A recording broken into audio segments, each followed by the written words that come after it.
पुन्हा एकदा एक ऑपरेशन उभाटाचं केलं आणि त्याच्यामध्ये सचिन अहिरचा उपाध्यक्ष पदासाठी उपसभापती पदासाठी अर्ज आम्ही दाखल केलेला आहे। सचिन अहिर मूळ शिवसैनिक, तो त्यांनी पक्षांतर केलं नाही तर शिवसेनेतच प्रवेश केलेला आहे, म्हणून त्यांचं स्वागत एकनाथ शिंदे साहेबांनी केलं।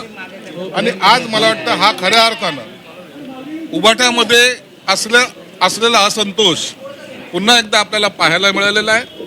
आता याला उभाटाचे नेते काय नाव देत आहेत हे पाहणं उत्सुकताचे असेल। तुम्ही एकूणच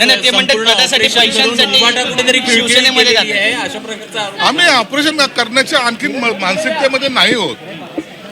हे जे येत आहेत हे त्या ठिकाणी त्यांची मानसिकता आता ढासळलेली आहे। पक्ष नेतृत्व काय करते किंवा तिथं कार्यकर्त्याला काय सन्मान मिळतो हे त्यांनी पाहिलेलं आहे। सचिन अहिर हा काय काल परवाचा कार्यकर्ता नाहीये, तो राज्यमंत्री राहिलेला आहे, त्याचा वरळी भागामध्ये आहे आणि अशा कार्यकर्त्याला सुद्धा दाबण्याचा जो काही प्रयत्न झाला होता त्याचा हा स्फोट झालेला आहे।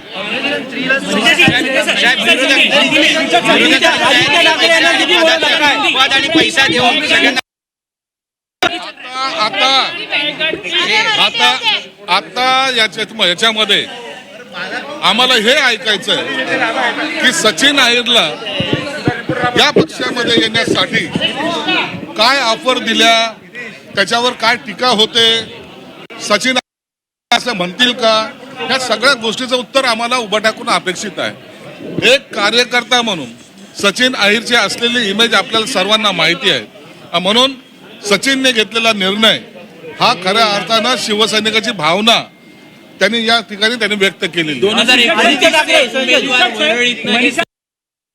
उपसभापतीसाठी आदित्य ठाकरे यांचे अत्यंत निकटवर्तीय समजले जात होते। हो, आमच्याकडे पक्षामध्ये एकनाथ शिंदे साहेब निर्णय घेतात, तो निर्णय अत्यंत शेवटच्या क्षणाला कुणाला उमेदवार द्यायची, कुणाचा फॉर्म भरायचा हा अधिकार त्यांचा आहे, म्हणून त्यांनी पक्षहितासाठी जे काही महत्वाचं असतं त्याला ते प्रायोरिटी देतात आणि म्हणून आज सचिन अहिरचा फॉर्म भरला गेलेला आहे।